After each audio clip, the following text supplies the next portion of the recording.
Last week I released a video of the witch farms on the SciCraft server, and you guys seemed to really enjoy it. You loved hearing all of the technical information and just seeing the ridiculous spectacle that is some of the builds on the SciCraft server. And I mean, I do apologise, little witch farm. I kind of blasted you quite a lot in that video, but I mean, you are looking a bit pathetic. With that being said, the SciCraft server isn't just witch farms. There are tons upon tons of builds on there. In fact, we were playing for around about 8 hours in total, and apparently I'd only seen about 25% of it. So I'm barely scratching the surface at this point in time, but I thought it would be a good idea to release some of the other things that I'd seen. And just so you know, in this first clip, I don't really talk that much because I wanted to let Nembom explain everything in full. Okay guys, so we are at the location of the passive mob farm here on the SciCraft server, and this is one of the first projects I think I made here, and this was done back in 1.8. This whole this entire hole was dug with TNT from dispensers before the duping was possible, I think, or discovered. Because the thing is, if you lower the spawn chunks, if you lower the sub chunks, we all know about it, then we can get much denser spawning. So this is a passive mob farm, and if you guys know, passive mob farms tend to be really slow.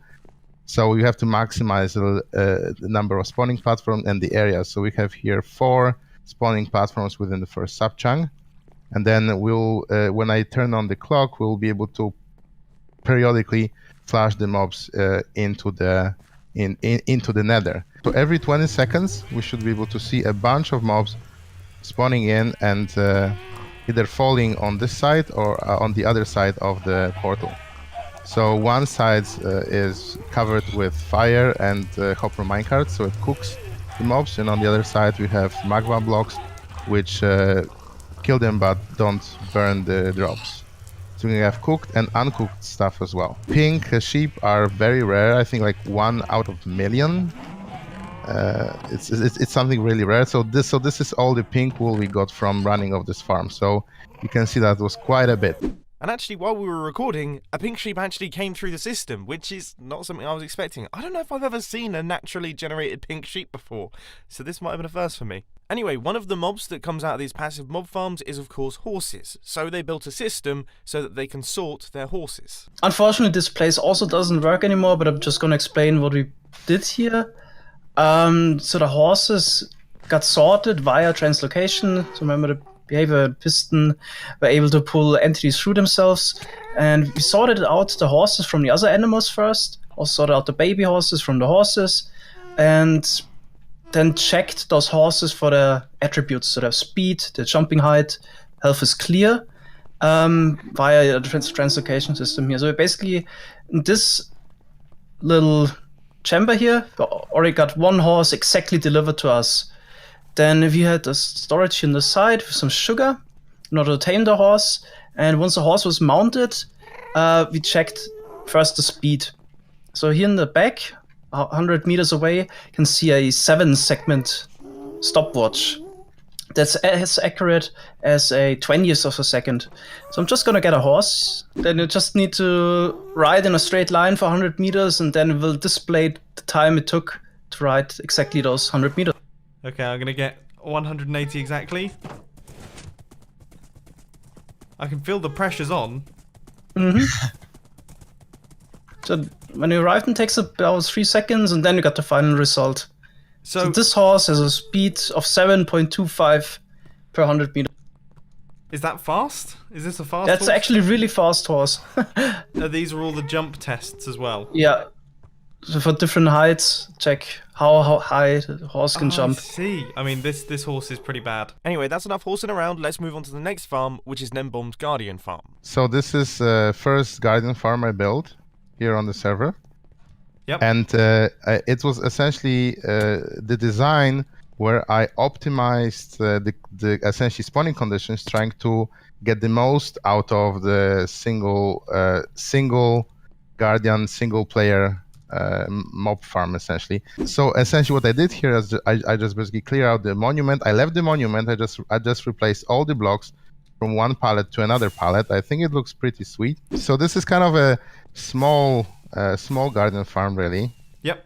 But then we realized we need a little bit more sea lanterns, because we sometimes need a lot of them for basically to cover a perimeter or something. Yep. So we have a bigger garden farm, I guess, that can deliver a little bit more. So this is an actual map of the actual Minecraft terrain. This is not any. What happened to it? You'll see in a moment. It's just, don't worry about it. Okay. So the thing with clownfish is up to 1.12. Clownfish was one of the rarest items in the game by far. Right. And by essentially throwing a challenge to get a double chest of each item, but not double chest, but double chest of shulker boxes of each item. Yep. Then I needed 100,000 clownfish. So That's a lot of clownfish. That's a lot of clownfish. So the thing is, if this farm is running at 2 or 3 mob caps, you can get, keep killing up to 100 guardians per second. Right. Which is bonkers. Yourselves with a sword, and this way you can get about 250 clownfish per hour, which means that the whole project, although mental, turned out to be feasible. So I AFK'd here for 2 weeks, and I guess we'll be able to see in the basically on the overall part how it panned out. What on earth did you do here? What is this? I covered it up with blocks. Okay. This is the most ridiculous thing. So you can, Mango, explain maybe the perimeter part, yeah? Okay, so yeah, in this perimeter, we didn't want to just flood it again to make it spawn-proof. We thought about placing blocks there. And in total, in order just to do the floor, we would need to place 800,000 blocks, which is doable by hand, but we thought maybe we could actually automate that process. In the end, we got a machine that was able to do that, but unfortunately the effort to build the machine and run it was kind of higher than doing everything by hand. And that's why we decided maybe we can actually add a system or component to the machine that makes it worth it. And yeah, randomizing the blocks is kind of worth it to do it with a machine because it's quite simple, but it would be super tedious to do this by hand. Yeah. So in the end, yeah, we made a machine that made a randomized floor pattern and also for the walls in order to place the blocks. So yeah, it's completely random when it comes to the blocks, but also the gradient changes. So we had 2 color palettes. If you would fly from the north end to the south, yep, you'll notice that the color palette goes a bit darker. So we actually added an additional gradient to it in order to complicate it pretty much. Just because. Yeah. This is because I had noticed that it had gone to like a slightly more browny color towards the edge, whereas this side is like a whiter edge. And then not 100% satisfied with the result, but it definitely looks interesting. It's something just else. Used too many colors, so I think this was a palette of 16 colors in total. Mm-hmm. If you'd done it with 8, it would have looked so much better. Do you reckon? Just going from black to white was just too harsh of a step. Well, I mean, I have to say, I think this looks so cool, and it's so cool to see. Like, once again, this sort of thing just built in survival mode is totally nuts. So yeah, so basically we had an AFK player standing in a box. Yeah. He got blocks dispensed to him, and you would just place the blocks one after the other, fill up one complete line, which then got pushed over. Did that 12 times in a row, and then flying machines got launched that flew over the blocks and deposited them 12 rows at a time. And I would just need to AFK here in the end. I mean, I know I keep asking how long it takes to do certain things, but how long did someone have to AFK here to fill in all? I think it was around 40 hours per layer. Right. Mm-hmm. Yeah, I mean... Additionally, it was also quite a lot of effort to build this up. Yes. In the end, I mean, as I already said, it's not really worth it if you just need a plain floor to cover it with blocks, but the randomizers kind of made it worth it. Yeah. I know. Totally ridiculous. Just utterly ridiculous. And we haven't even looked at the farm yet. So to get 1 million, to basically process 1 million items per hour, you need quite a bit of sorters. Yeah. So So the good thing about them is they're all open, so you can access every single hopper, and you can basically reconfigure them. And if you want, for example, more shards, you can collect more shards. If you want more prism crystals or other drops, you can collect them as well. Yep. And the entire system is closed. So we have a storage for shulker boxes. And then those shulker boxes, basically those items are being packed to the shulker boxes. Those shulker boxes go to the storage. There is a crafting station where you can craft the items into the blocks, Yep. and then the empty shulker boxes go back to the shulker boxes storage. This is the most ridiculous thing I think I've ever seen. So. And this is not RNG manipulation. This farm actually produces more than the RNG farms produce mobs, like with one. Wow. Okay, you can RNG as many spawns as you want, but for one pack, it's actually faster. This is crazy. I mean, yeah, And, this is just a constant flow of guardians. I can't believe that this actually exists. So this and this is like totally legit. There is nothing that's against any Minecraft rules with regards to this farm. So that's just brilliant. SciCraft made my witch farm in Hermitcraft Season 6 look pathetic, and now they've made my guardian farm in Hermitcraft Season 5 look pathetic.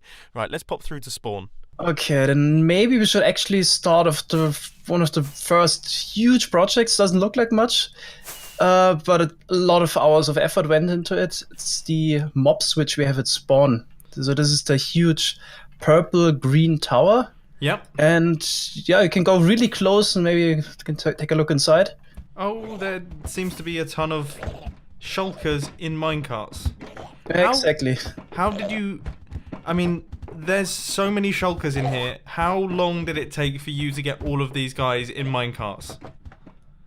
Like... It was actually quite a process. Yeah. So we went to the end, to numerous entities, collected those shulkers, brought them over to the overworld, and put them in here. And in total, probably 50-60 hours went into this project. So yeah, this is not just decoration. This has a very, very useful purpose. The shulker is a special trait. It counts towards the mob cap, but doesn't despawn. Right. It has this trait together with a couple other mobs, for example, the Wizard or the Elder Guardian, and we use this basically to make a mob switch. So we can switch between mob spawning and a pseudo peaceful mode. Right. So as you can see here, this spawn area, so we line it out with the white glass blocks. This is the corner of the spawn chunks. Yeah. So if we press this button, the shulkers are moved into the spawn chunks again. The spawn chunks are always loaded. That means we have 600 mobs counting towards the mob cap. So if we go to another area of the server now, mob spawning is basically turned off because the mob cap is full with those shulkers. We could definitely do one of those on the Hermitcraft server. Anyway, they then took me down into the control room and explained something that doesn't seem like it should be possible, but clearly it is because they've done it. So here we have a lever that loads instant line, and at the end of the instant line, there's basically just 2,000 chests on chunk borders. It might sound a lot, but it's actually quick to set up. Yep. And those chests load these chunks because they check if they can be a double chest. So once you start loading them, they check, can I be a double chest? And load the next chunk. Right. And that location is specifically chosen because we can basically reset parts of the code of Minecraft. So you get a defined outcome if you use a fortune pick on ores. Let's activate it. We set up something at the top again. Then click the lever, go over the switches here, and then go up, I guess. Ready? Yes. Doesn't that look insane now? That does look ridiculous. And yeah, I've got 4 stacks exactly. Yeah, exactly. Yeah. 8 times 23. 32, I mean. That's really weird. That's so strange. So with this setup, you can guarantee a certain you number get of 4 items. diamonds out of each diamond ore, for example. So if you want to mine the diamonds as well, you can get your diamond achievement. Oh, this isn't fair. This is ridiculous. There you go, 32 diamonds from 8. Isn't that insane? And for redstone, for example, you get 8, and for nether quartz also 4, I think. So we got the maximum for all of them. This is the coolest thing ever. So and is that only these items, or is that? I mean, it's for the ores. All the ores. Okay, Yeah. so if you were to fill, I mean, this is just me being silly. If you were to fill this chunk with those ores, would all of them drop the maximum amount, or is it only in these Yes. locations? No, It all of works them. everywhere on We the actually server. did it. It works everywhere on the server. There's just slight problems if you move across chunk borders. Then sometimes it doesn't work, but everywhere. Oh, like Spice can also make it sometimes not work. That is so bizarre. I mean, it's amazing, and it's the coolest thing ever, and it's totally above my head to a certain extent. But Yeah, That's, for there's example, how we got over 100,000 diamonds here on the server. yeah, Also because we did some other projects and, of course, mined a lot of ore, but then we also converted it with the ore RNG here. yeah. And yeah, we are probably the Minecraft server, the survival server with the most legit diamonds, Yeah. I would say. I mean, I wouldn't be surprised that 100,000 diamonds is lots. So basically, as you can see here, we are now in the nether side of the server, and this is our main station. So from here we have so-called piston bolts going to all directions and to all the farms and places we have on the server. This is probably the bolt that gets used by far the most on the server. I think this really? bolt has, I think this bolt has probably like 5 times more uses than all the other bolts really? combined. So this is our main storage room, Yep. and as you can see here, we have all stackable items, or at least like most of them, Yeah. sorted automatically. So you can just input items to the shulker box or the chest at the start of the hall, and they all get automatically sorted into the correct chest. Including shulker boxes, or is that done? No, shulker boxes aren't stackable, Right. so we don't sort them. That makes Yeah, sense. but we put some in by hand because, yeah, we don't have too many of those items, and then we just put them in. Here we have server maps from the main area. For example, you might remember spawn there in the middle, that icy thingy. But that map was too small, so if you go right through the map, behind here, Oh my god. we have a the bit map. nice. Whoa, this is already really cool. I've got to make sure that I don't fall off this.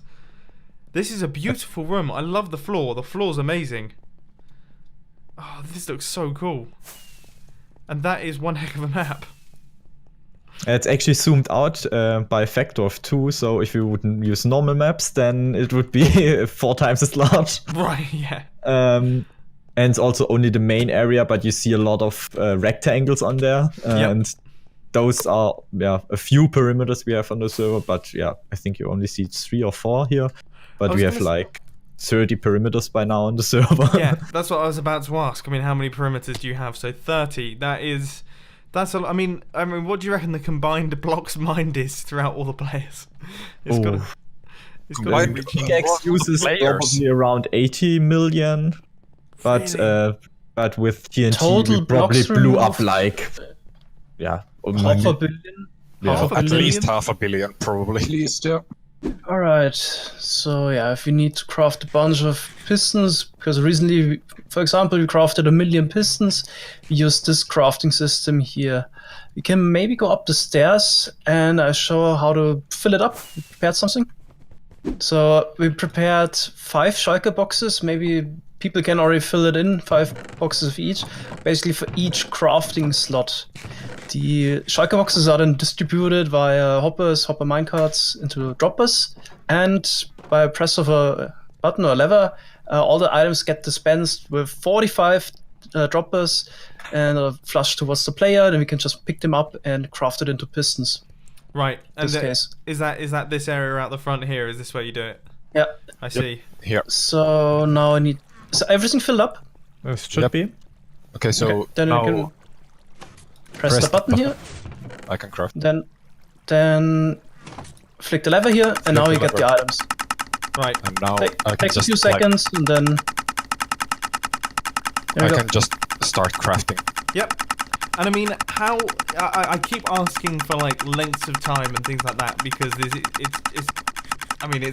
it's crazy how long you guys spend on certain things. How long does it take to make 1 million pistons? A lot of time, actually. This is 90,000 item per hour output for blocks. So yeah, around 10 hours. And you can't. I'm assuming you can't really AFK at that either. You kind of have to actively do it. Yep. The next thing that they showed me is a really cool potion brewing station that they have sat in their storage room that allows them to brew up a full shulker box of any potion that they want within 45 seconds. I mean, you could do a really complicated recipe and it will do it within 45 seconds and deliver the shulker box to you. And it uses a special trick to do it that, I'll be honest, I didn't totally understand. So I'd suggest checking out Ilmango's YouTube channel for that one. Okay, there's one another cool thing here in the storage, and that's actually that room, and it's the most underwhelming thing ever if you look at it. It's that blue bed in the corner room. But This that blue thing, bed is quite special. yeah, that bed can do insane stuff, because if no one's on the server, just one player, and he sleeps in that bed, right in the moment he comes out of the bed, a chunk gets loaded a bit out here from storage, and we talked about the RNG stuff earlier. Yep. And that bed also changes the RNG of weather, so we don't have rain or thunderstorm for 142 minutes. So we can have 2 hours of peacefulness. So just by sleeping in this bed right here, yes, resets the weather and stops rain, or I mean, that's really, once again, bizarre. And as far as I can tell, it uses the same sort of mechanics as the RNG system they've got, resetting Minecraft's randomizer using redstone. We have 103,000, we have the RNG, but still that needs to come from somewhere. Here's actually one of the areas where we got a lot of diamonds from. Right. If you fly towards the south, about after 500, 600 blocks to the left, we can see a tunnel bore. everyone be careful at the front. Yeah, don't get blown up, watch out in the front, stay back. That triggers everything. TNT gets duped, sitting here, and then the last one, before it explodes, we shoot it forward. Okay. So then usually would fly the whole distance, search for diamond ore on the right, and pick it out. So we can actually maybe fly the whole distance just to show how massive this thing is. Like this thing is so long. We made a tunnel board to make the tunnel to fit this tunnel board in. I like that. That's the way to do it. I mean, this is so you're just going gradually creeping along, exploding out TNT, and then we always thought strip mining is a bit cheaty, you know, and then we thought let's do caving but make our own cave. Yeah. I like that mentality. Yeah, that's very good. So yeah, there was a question earlier, where do we get our concrete powder, sand and gravel from? Use gravity block dupers for that. Right. And that's using the end portal technique. So this is basically you send sand entities through the end portal, at the same time it converts into a block again. So we always have gravity blocks staying here in the overworld dimension, and in the end dimension you get some additional sand or concrete powder entities. Yeah. Dupe it. The farm running already? No, it started. Okay. Maybe not my best choice of standing locations. Okay, and that is... Yep. That is the sand duping or gravity block duping. Okay. Now we don't only want the concrete powder, we actually want the concrete as well, right? I mean, you can make a manual machine to mine it, but why not make it automatic? So here we have a concrete factory that automatically actually makes concrete. Silly. All right, I've got to get a screenshot of this, because this is the. I mean, it doesn't even. It's not going to be able to get across how cool this is. Obviously, they'll be able to see it in the video. This is the coolest thing I think I've seen. This is... this beats the tunnel bore machine. This is so crazy to watch. I want this as my screensaver. I really do. Yeah, unfortunately they just removed that in 1.14 as well, with the sand on the fences. Oh yeah. So it just kind of scoots along. And then, so it's all being pushed in. And then... Basically, if you launch a bunch of concrete powder upwards in water, it all stacks up into concrete blocks. And then we just push that out and push that into a TNT blast chamber where we blow it up as it's moving, so we get the 100% drop rate. Yeah, if you look closer, you can see the concrete popping up one after the other, and then Left first and gets right. pushed over. Yep. Yep. Where I'm jumping below me here. So What's the max speed of the concrete machine? It's also 108,000 power. So it matches what One comes duper. One duper. Now, one interesting thing about the SciCraft server is everything seems to be controlled from the center of the server, and then they have instant redstone lines running out to all the redstone contraptions throughout the server, spanning thousands of blocks. So I asked them how they worked, and they showed me something that actually totally blew my mind. I mean, I think this is the coolest thing I've seen in Minecraft in a long time. And so these little things here, these are the instant these are the instant redstone lines. Yep. I'm guessing. We can also go down there. There's another cool project we built up quite a while. So we actually have an ice tunnel going there. So if something happens with those instant wires, since they're not 100% reliable, Yep. we added an ice boat way in order to fix them, so we can just travel there. And we actually managed to automate that. So we automatically make an ice boat with that machine on the right here. So if you now go to spectator maybe and fly through the machine, it's actually super long and does a lot of things. And can somebody ride the machine? Can somebody maybe just ride the machine? This looks... So this is huge. Yeah, this is enormous. Okay, starting it up now at the front. TNT tube, making a tunnel. And these armor stands have the Frostwalker on, and that's... Oh, this is so genius. This is so cool. It's about 200 blocks long, I think, this tunnel block. It's a nightmare to build. I guess we should start off with the front part. Here we have the tunnel bore concept we showed earlier, but this is a double speed one, so it always has 2 TNT, the basket in the front. And It also levels out the tunnel in the back too. Oh, rip emerald ore. Wow. This is so This interesting. machine to watch. consists out of, I think, 6 different parts. So the tunnel bore in the front. Then we spill water to convert lava into obsidian. After that we remove the water again. Yeah. Then we create the ice tunnel. Or the ice part. Then we actually, Panic, we Then actually we flattened cut the... What? We flattened the bottom in the beginning, between. Okay, that could be, yeah. Then we create the ice tunnel, then we slice the ice tunnel, and right in the back, then we also flatten the tunnel. And if you look at the front, how the tunnel looks, and how in the back the tunnel looks, it's insane. So it's completely made automatic. The whole rectangular tunnel with ice pass in the middle and everything. This is so cool. Yeah, we actually pull the floor up, like right below, like right behind, between the two ice thingies. We pull the floor up in order to have a level, like at least semi-level. I'm gonna help out again. And I mean, so stupid question time. How are you getting the water? Is the water being generated because the frost? How's that happening there?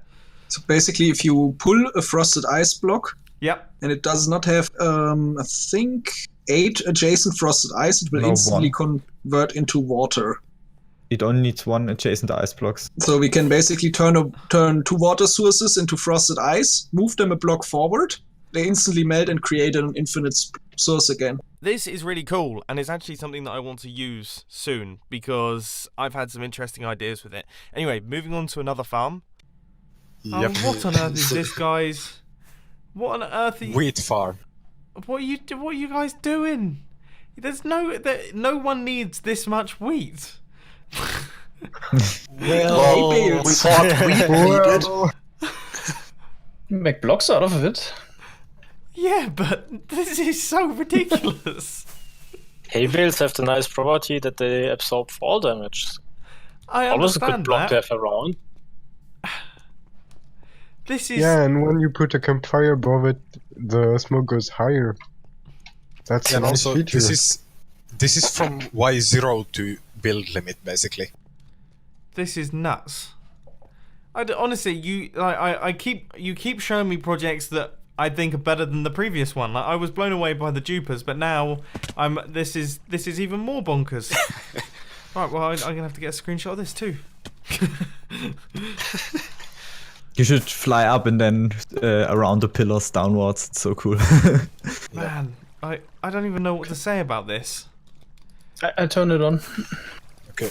And I mean, Let what it rain sort of wheat. rates are we talking here then in terms of 140,000 wheat power. It's actually like quite slow in terms of farms, but it's really fast for a wheat farm. Yeah, I mean, you slow 140,000 per hour. Those two words don't normally go next to one another, but I'll accept it as we are on the SciCraft server. So that's nuts. Then on to the pumpkin, potato and carrot farm. This is enormous. Yep. So, I mean, I'm guessing this is all for villager trading, I assume? I suppose the wheat could also be used That's for villager correct. trading. Yep. So the pumpkin farm is broken now. It's just also one of those many changes. Every version is broken now. Actually, the potato and carrot farm is also broken now. But I just wanted to show you. Put a lot of effort into a trading hall. The reason was actually we traded for redstone in 1.8. Right. So we always had the issue not enough redstone. Yep. And then I came up, hey, why don't we trade for that? And using a script, I was actually able to trade like 7 times faster than the quad widget farm was. And that's why we made this area here. And now on to one of the coolest things that I've seen on the server so far. I know I've said that a number of times, but I can promise you, this is just craziness. Alright, do you reckon Yeah, I should go into please. spectator mode? Yep, spectator mode. It's probably best. This is a really pretty rim. Oh my word. This is beautiful. That's actually where we did our first automatically random floor. Yep. This was also done by a machine, the floor. So, This doesn't have the Fun and I gradient. like it. It's just same color scheme all over, but it also looks really. Yeah, Somebody very in the nether too. Okay, mob switch should be off. Is somebody in the nether? Actually not. Somebody should go there because I'm gonna turn the farm on. I'm in the nether. Okay. Yeah, Can you turn on the I'm collection? gonna turn the farm on then. Turn on the collection. Yeah, Sky Rising, turn the collection on. I guess click the lever. Yep. At the bottom, yeah. and so how many modules, how many farms is this? 24 slime farms, I think. This is 24 this chunks. location is specifically chosen for the amount of slime chunks it has. It Yeah. has, I think, 33 slime chunks in here. Those farms are not quite like the standard design of slime farm you normally build. Yep. There's some bedrock broken to make them lower, so we can fit in 4 layers within the first subchunk. Yep. Because in the first subchunk the spawning is condensed and so on. Then we lure the slimes with iron golems. By now this is quite standard thing, but at the time this was well, not revolutionary but new, I guess. Yeah, it was a new groundbreaking thing. Then instead of like lava blades or cactuses, we just send them through a portal. The portal itself is also a little bit special, because if you look at the portal, there's a dragon egg in one of the corners of the portal always. Oh, yeah, why, so why the dragon egg? I've got to ask, how come? The dragon egg basically means that if you break one of the obsidian blocks, it means that the slimes on the other side, when they go through the portal, they actually spawn below the portal, not inside the portal, which is Right. really useful. That makes sense. I mean, it doesn't make sense, but it does. It makes sense as to Was why about that would to be say. useful. Once you see them all in one place, that's when you really get an impression as to how many slimes are being generated by this thing. Just Yep. jump down. I mean, that is Just so. jump down. Is it at half speed at the moment? Yes. That's at Why is half it at- speed. Why is Yes. it at half speed? No, I turned it on fully. no, it's 140 more. Okay. Okay. Okay, good. That is. This once again. This could be my screensaver. I definitely want this as my screensaver. This is a This beautiful is thing a too. farm. Nether portal So- you're falling out of, by the way. Yeah. So Yeah, this with the nether portal, I can't help but notice that there's no blocks on the bottom. So is that the same situation? This is actually a little bit different than Dragon Egg, because the Dragon Egg has to fall down, right? So here you cannot just like let a Dragon Egg fall on. Right. So these two obsidian were broken with update suppression, which is basically you cause so many block updates that the one for breaking the block kind of get lost. It gets more or slipped less through, yeah. Slips through. And it actually took around 5 hours just to take those 2 blocks to break those. Wow, so you kind of had to just constantly cause just huge amounts of block updates or updates in the world, and basically we placed 2,500 banners in a row attached to that obsidian block. Then we broke the obsidian block, and because of the update order, first all of those banners broke in a row until we hit about 2,500 or a bit less. And then it just stopped. It couldn't process anymore. Right. Then it didn't update the portal block. That's the trick. That's really cool. I mean, that's basically just a 2,500 block long banner line towards the negative X direction. Still works too. One thing I can recommend is going in spectator and just standing in the middle of the magma pit and listening to the sound. The sound of death. That's a good sound. This is a good sound. Man, looking straight up as well and just seeing all of these just shooting out all over the place is also quite cool. There's screensaver. So, I don't know if I've asked, what are the rates of this thing? I have to ask. About 333. And where do all those items go? Do they all go in through That's the actually nether? an interesting point. Below. Basically, we have an item collection system here that packs, basically just first gets all the items in minecarts and then unloads them into shulker box loaders. Those shulker box loaders then pack them into shulker boxes, and then they go through another quality control system like the one we saw on the witch huts. So basically we just detect if the signal strength is 15, and then if it's not 15 they get broken, because sometimes we get feathers or chicken or gold nuggets from zombie pigmen that spawn in the portals. And that would mess up the crafting system, because the rest of the slime blocks, slime balls, get sent to the crafting system, to the little hut you see that enemy is standing on. And they get placed as shulker boxes there. Then you take them out, craft them into slime blocks, and put them into this shulker box. And from there, they actually get taken to the top to with an item elevator to a double chest here, and I think somebody who designed the computer should then explain the rest. So don't need it anymore. What are the 16.25% and 0.97 M? Is that the storage? So you're asking the right questions. I'm impressed. So we have at the moment 970,000 slime blocks stored, and that means 16.25% of the storage's capacity is filled up. Wow. But how do we know this? Automatically. It's the system here next to the rival hall of the piston bolt. We store the shulker boxes manually in those double chests here. And then, we have to go around and check out the computer in the back. This is... this is quite crazy. Okay, so this is a fun one.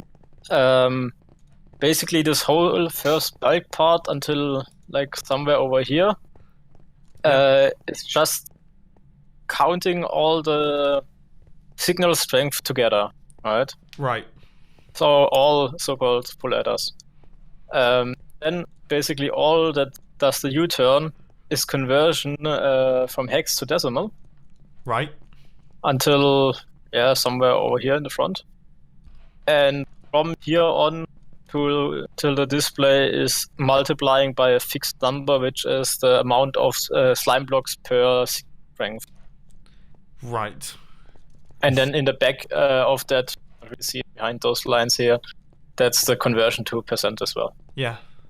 Easy. I mean, a bunch of words there that I'm not going to pretend that I'm fully with you, and I would never be able to build it. I do understand what it does, but the way that you've done it is... Yeah, this is mind-blowing. This truly is mind-blowing. I don't even know what to say about this. Because, I mean, yeah, I guess I hadn't even thought how difficult it would be to calculate a percentage of your storage, how filled your storage is. But it's just so cool to look at. And it's so amazing that you guys built this in survival mode.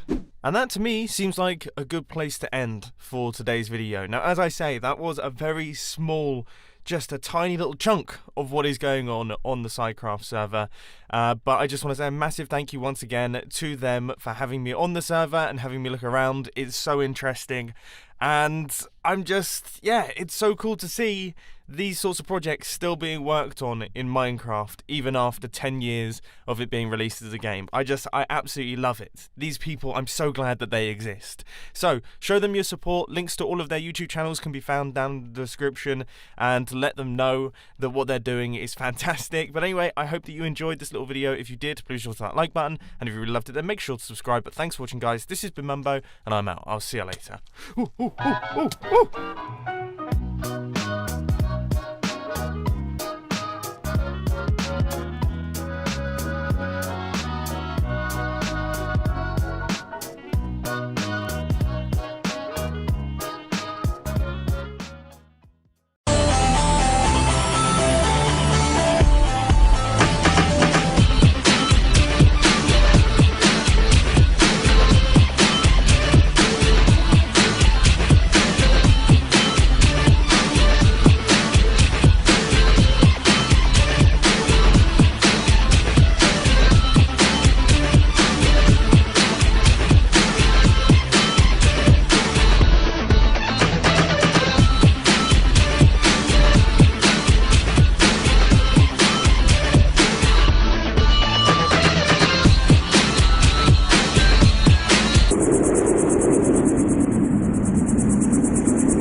One.